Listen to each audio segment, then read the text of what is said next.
and welcome to Catalyst Virtual Thought Leadership Webinar. My name is Dave Mason, and I am the Director of Sales for our company. For some, this is your first interaction with Catalyst. For others, you know us quite well. For those that don't know our company, we are the Northwest premier commercial furniture provider and have been in business for over 38 years. Our company stands out amongst a sea of commercial furniture companies in our region. Catalyst differentiates ourselves with our creative and collaborative approach to each individual client. We strive to become a trusted advisor for all of our customers by using a frictionless and efficient process. These thought leadership webinars that you're attending today are an opportunity to share the latest in trends and ideas, and we're thrilled that you have taken the time out of your busy schedules to join us today. Please do take a note of the Q&A section below. We should have enough time at the end for a couple of questions. Also, there's a very short survey at the end of the webinar. If you wouldn't mind taking 60 seconds to answer the short list of questions, we would greatly appreciate it. If you haven't already noticed, Downtown Bellevue is going through a strong period of growth. The economic market is booming, jobs are on the rise, and residents continue to move closer to the city. Construction is expanding, and many projects are either in review or breaking ground. According to our data, 1.6 million square feet of office space is under construction, and another 6.2 million square feet is being planned. We continue to see more and more companies concentrate in the city's center with plans to expand. Many of the companies that we do business with at Catalyst have decided to migrate to the Eastside. They have found that the urban livability and the future of the Bellevue Growth Corridor have offered a safe and welcoming environment. A city that was created as a suburb of Seattle is about to grow up and emerge with its own identity. At the forefront of this are our two esteemed guest panelists, Joe Fain and Matt Cummins. Joe Fain is the president and CEO of the Bellevue Chamber.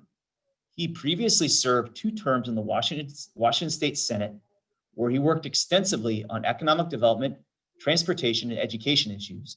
Joe was selected in 2012 as one of Puget Sound Business Journal's 40 Under 40 and was a 2017 Rodell Fellow with the Aspen Institute. He has a joint JD and MBA from Seattle University and an undergraduate degree from the University of Washington.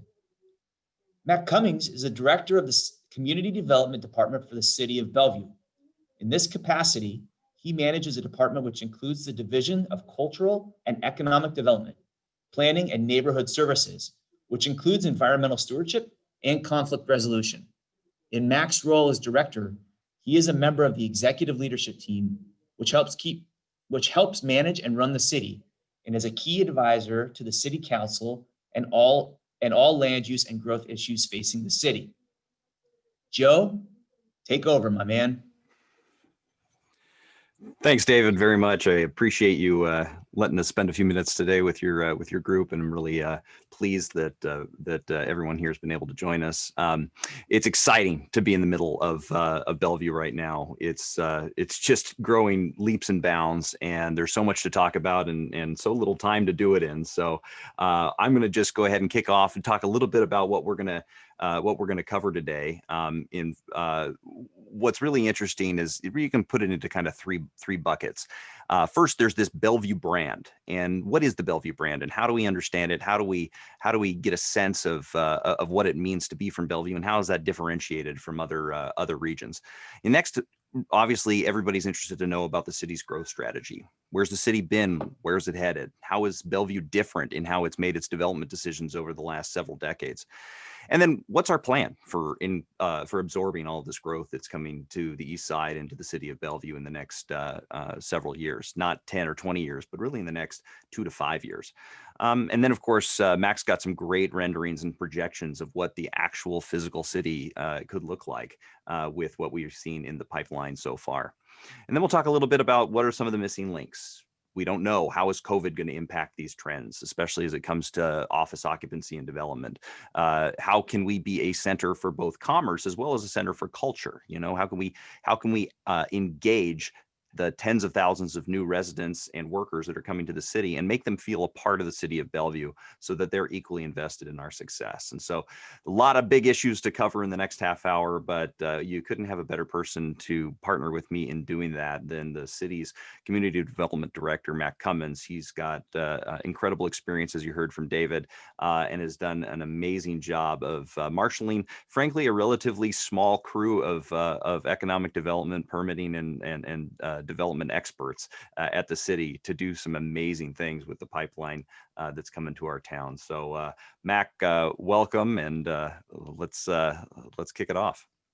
All right. Hey, thanks, Joe. And it's good to be on this call with everybody here today and talk a little bit about where City of Bellevue is headed, and how you may all play a role in that going forward. And when Joe and I were talking about how we might structure this and talking about the different buckets that Joe mentioned there, we're doing a lot of thinking about the Bellevue of the future and what that means, and the partnerships between local government and investors in the community. And that's really how we at City of Bellevue see our development partners, our business partners, the end users in the buildings themselves, the tenants that make up the vibrant street life and so forth. And it is true that we are in our adolescence as a community from what people may remember from the 80s and 90s as a suburb of Seattle to becoming a big city. So as a kickoff, what we thought we might do is just show everybody the Bellevue's growth strategy and talk. We're going to focus in on most of the urban areas, but the growth strategy in Bellevue is primarily around the downtown, the Bell Red corridor, sort of what you see in red at the top of this map, and the Eastgate area along I-90, which is where Sound Transit 3 project is going to go in terms of the rail. And that's important because we're going to talk about our transportation solutions as being a core component of our growth strategy and being ready for all this growth. So sort of zooming in, we're going to spend most of our time today talking about the downtown. That's where the most amount of growth is going to be. Thought it might be worthwhile just looking at downtown Bellevue for a second and talking about kind of where are we today and where are we headed. What's interesting about downtown Bellevue today, we're at just over 50,000 jobs and about 10,000 housing units. Now, what you see at the bottom here, the 2035 numbers, what we're going to spend a lot of time talking about is that's actually happening right now. So we are actually looking at 2035 to 2050 numbers between 2022 and 2025. And I thought I would just put this up and then I'll kick it back to Joe as we get into some of the topical areas. We're essentially looking at roughly 9 million square feet of additional growth, almost all in jobs in the downtown. And then I think everybody's seen the Amazon announcements and so forth, but that's going to put tremendous pressure on a lot of systems in and around the downtown. So one of the things we are very, very bullish on is leveraging our public investment to help spur and continue that business growth.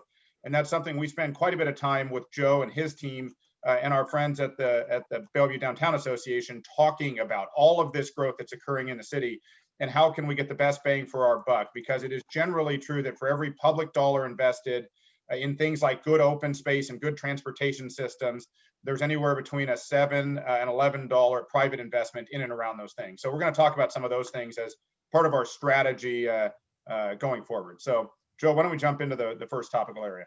Well, I'd love to. One of the things I think that's really unique about Bellevue is some of the decisions that were made long before you or I, or frankly anyone else that's in city government right now, made to set us apart. You experienced a lot of low-rise construction, a lot of sprawl in the suburbs during the 70s, 80s, and 90s.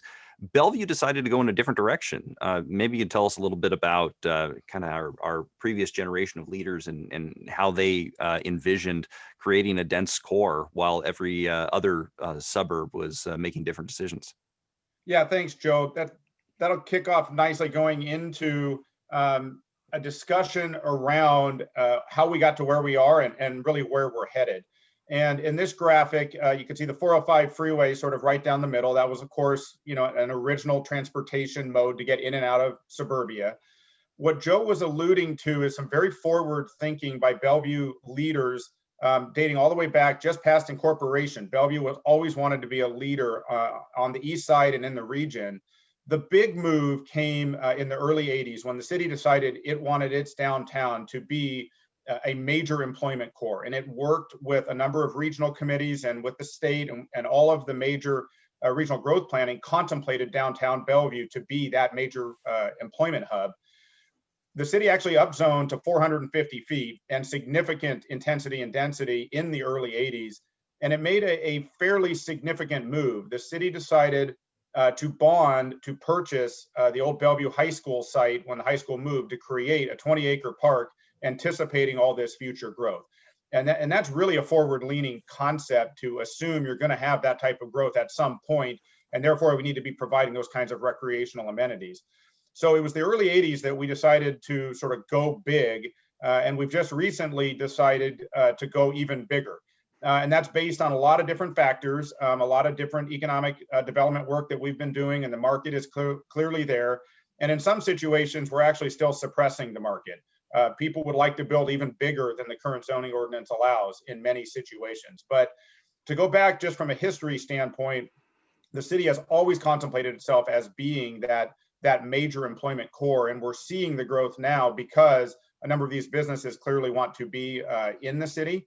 And we're seeing them come particularly in the tech industry and or traditional office. So, and that is of course spurring changes in our convention and visitor bureau business and our retail business as well.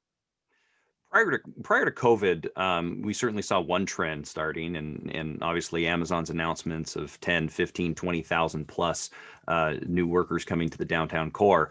That certainly has an impact on infrastructure and has an impact on the city as a whole and how its systems are working.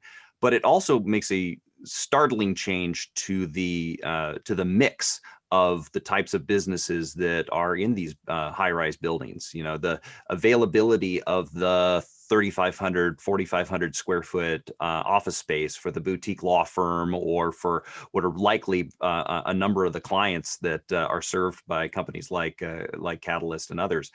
How are you seeing, with the development pipeline that's coming in, the shift of the types of tenants that we can expect occupying these downtown buildings in the years ahead? Yeah, thanks for that question, Joe. What we are seeing right now are two things. One is substantial growth just in office versus housing. And that's an important thing to keep our eye on, because the jobs housing imbalance in Bellevue is becoming more profound. So we're going to talk mostly about employment growth and all the economic development effort. But it is important to also realize that when you're adding the kind of job growth that we are right now, and not adding a commensurate amount of housing, a significant concern amongst the major employers is, where are our employees going to live and where will they be able to find affordable housing? So we have a whole separate body of work, and I'm happy to talk to everybody about the city's strategy to combat that problem. Again, in partnership with a lot of folks. I'm sure you've all seen the Microsoft announcement with the money they're willing to put into that same question. So, but focusing in specifically on what we're seeing, you're 100% right, Joe. What's happening is, we're having end users that are buying property and building entire buildings just for themselves. And that's a very different market than if you have a speculative building, let's say it's 50% leased to get your capital stack together and then leasing the rest out.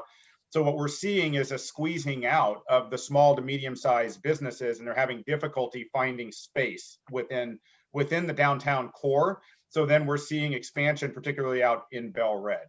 So that fundamental shift is something that we are keeping our eye on from a governmental standpoint. Obviously, our zoning ordinance allows for office and allows these things to be built, but that's something we want to work with the chamber on, and actually the small business on. And we're trying to be significantly more deliberate about small business and incubating small business, or in our field, what we call economic gardening, growing small business into medium business, instead of simply trying to recruit big business only to the city. You talked a bit about Bell Red a minute ago, and you see on the map there, the East Link extension as it heads out towards Redmond goes really through the heart of the Spring District. We've got that big announcement out of Facebook, who's bought up the REI campus for a very significant price tag. You got the University of Washington's Global Innovation Exchange out there. You've got a number of other companies that are looking to grow out there. And you've got a ton of developers that are looking to build along the Bell Red corridor for a whole host of different types of projects, from mixed use to office to residential. Is there a is there a plan or a vision for how we expect that that region to develop over the next few years, and how does that maybe differ from what we saw with the development of downtown Seattle and the South Lake Union corridor as it developed? It's kind of a similar type of property, underutilized spaces in some regard, or a lot of low rise. If it's upzoned, if it opens the door to a lot more development, what can we expect to see there? Thanks, Joe. Yeah, so the answer to that question is multifaceted. The city's strategy for growth, just in general, is to grow around multimodal transit. It is not to grow in a traditional suburban way. What's interesting is the demand is coming like a wave faster than our transportation systems are in place yet. So much of our planning and zoning is based on the future light rail, which you see on the graphic here shown as the East Link extension, improvements to the regional bus system. And then another significant component is improvement to the regional bikeway system. And though sometimes we talk about the weather and people won't bike up here in the region, we are hearing from most of our major employers that those systems are every bit as important to their particularly younger employees as the traditional modes of travel to and from work. So to answer your question more specifically about what the quote unquote plan is, we have three separate planning efforts. The first one was the Downtown Livability Initiative, and we'll walk through things that have already happened, and I've got some pictures and graphics to show what that looks like here in a minute. And then there's the Bell Red Initiative, which is everything you see with the two stops in between the East Link extension and going all the way out to Microsoft. That effort was initiated in 2008-ish, 2009, and that's where you see the Spring District and all the projects you just mentioned already having popped up with our development partners with Wright Runstead. We are now seeing property acquisition throughout the entire Bell Red corridor, and there are a number of folks that would like to revisit that to see if more density makes sense, particularly around the station areas themselves. So that's on our work plan coming forward probably in the next 12 to 24 months or so. The third major effort is the hole in the donut from the two areas I just described, which is the Wilburton area, which is everything east of the freeway, kind of up to the top of the hill. If people are familiar with Bellevue, there's a ridge that runs about 124th Avenue northeast where there's big power lines.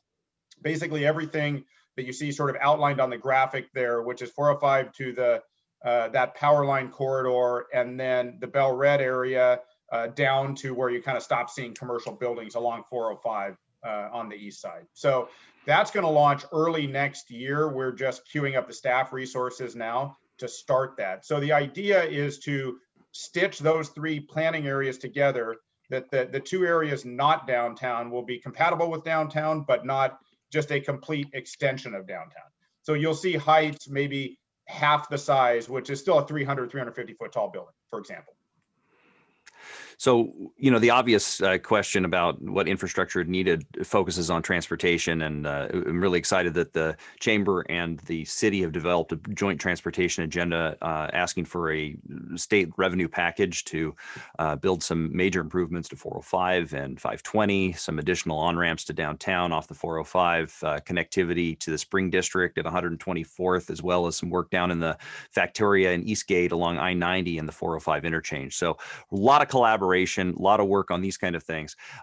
We've talked about affordable housing and in many cases the missing middle of affordable housing for some of the new transplants. Even folks that are coming for some of these great six-figure tech jobs, they're coming without a lot of assets, and so how do they get a place that's near where they work and accessible?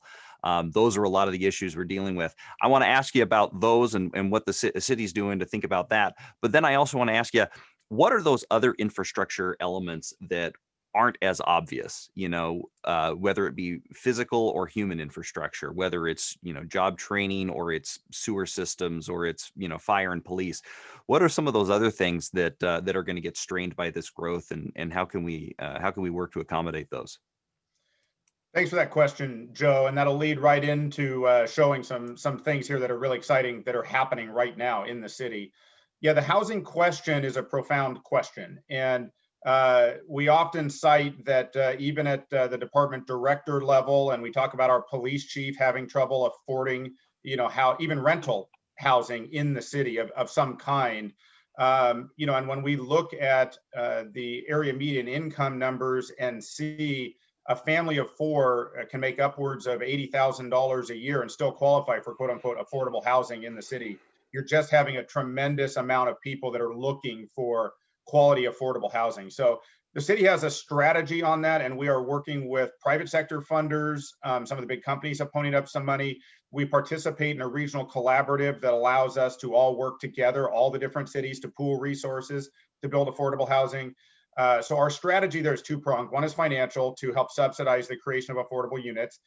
The other is regulatory. And so we're doing a lot of work with groups like the Chamber to look at how we can incent through better regulation or incentive, outright incentive, to create housing in general or affordable housing, so that problem can hopefully be, the pressure can be released a little bit.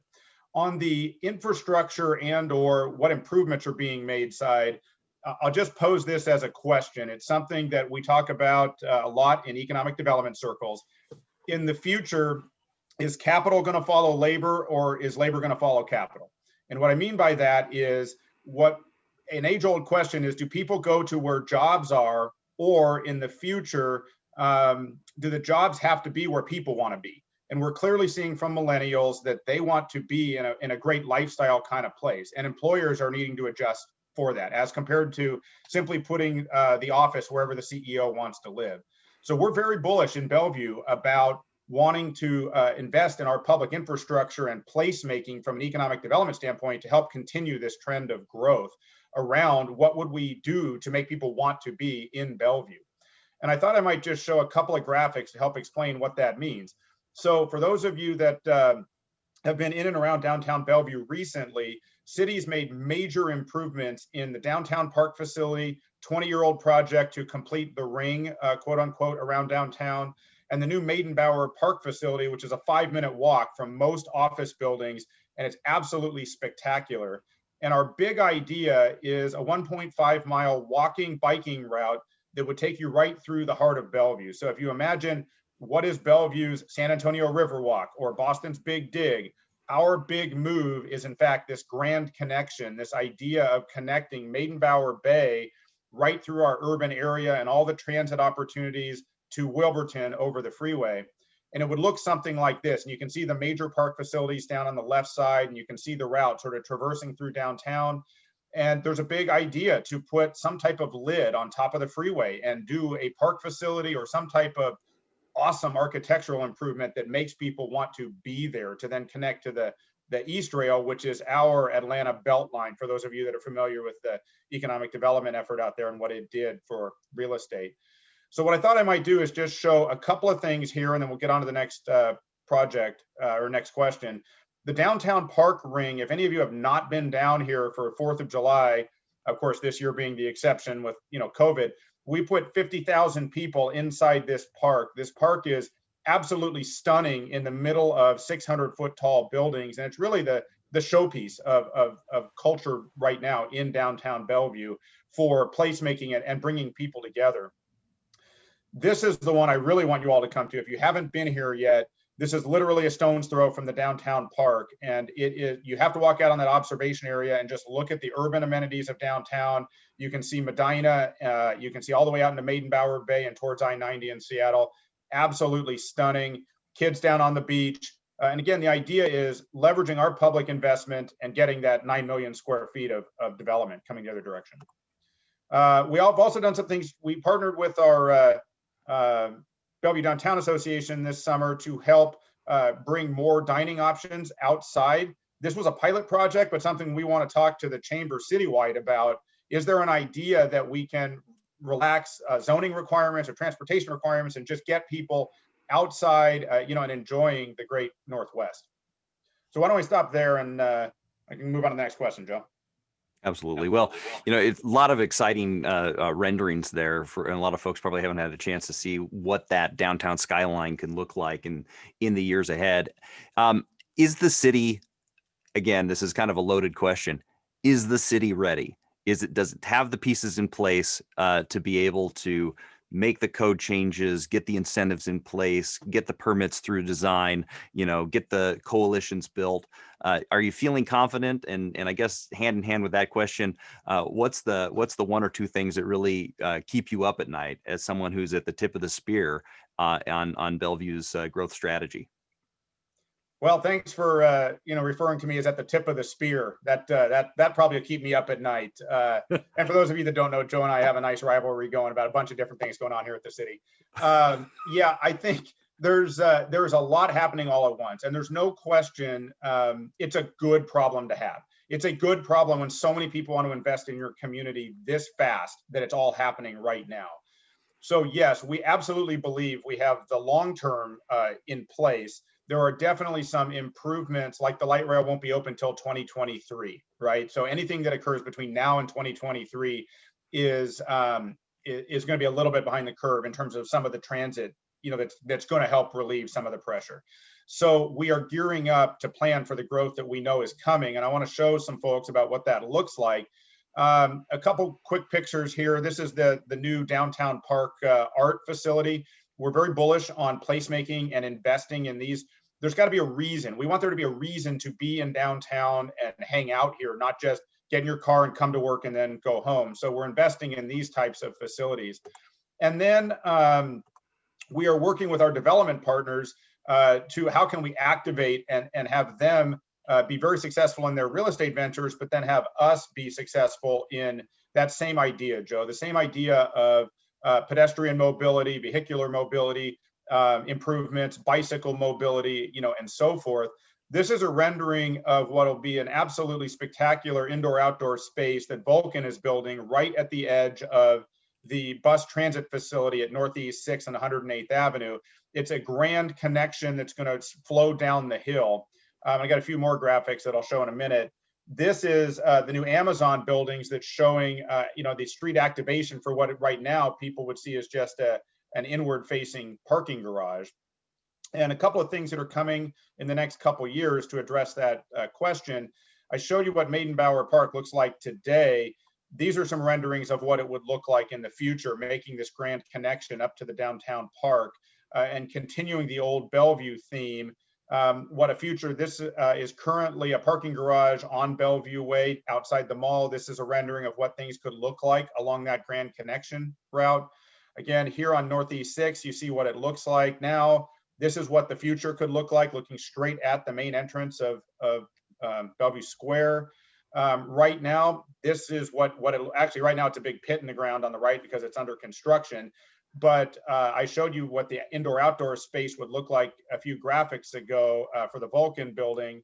And this is another rendering of what that might look like to make it far more exciting to get up there. So how about I stop there? And your question about, well, what keeps me up at night? One of the things that keeps me up at night is just how excited I am and what I want to try to, get done here, and working with our elected officials, and our folks that are really involved in the community, yourself, your organization, all of our business partners. So I don't know if I'm keeping up at night afraid of anything. I'm just more excited more than anything. Well, Mac, you're doing a great job. We're blessed to have you in the position that you're in, and excited for the growth that we're seeing come to Bellevue.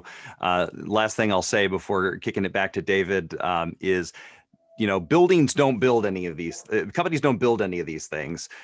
These are built by people. They're occupied by people. These ideas are come up with from people working together. And the one thing that we need to focus on more than anything is harnessing the talent of our people in the community to get engaged in organizations like the BDA and the Chamber and the city and its commissions and its planning work. And so if you're out there and you want to get engaged, please reach out to us, because we need more people that can help lead the city and make it what we know it can be. So thanks for giving us an opportunity to be here today. And David, back to you. Thanks, Joe and Mac, and thank you both for your leadership. We appreciate your participation today and an excellent insight. I just want to let everybody know that our next thought leadership webinar is on November 11th. Stay tuned for more information on that, but just really want to thank Joe and Mac for being a part of this today. We're very appreciative, and thank you very much for both of you. And also, please make sure you remember to fill out the short survey that will pop up on your screen right about now. Thanks for joining us today, guys. Take care. Thanks. Thanks.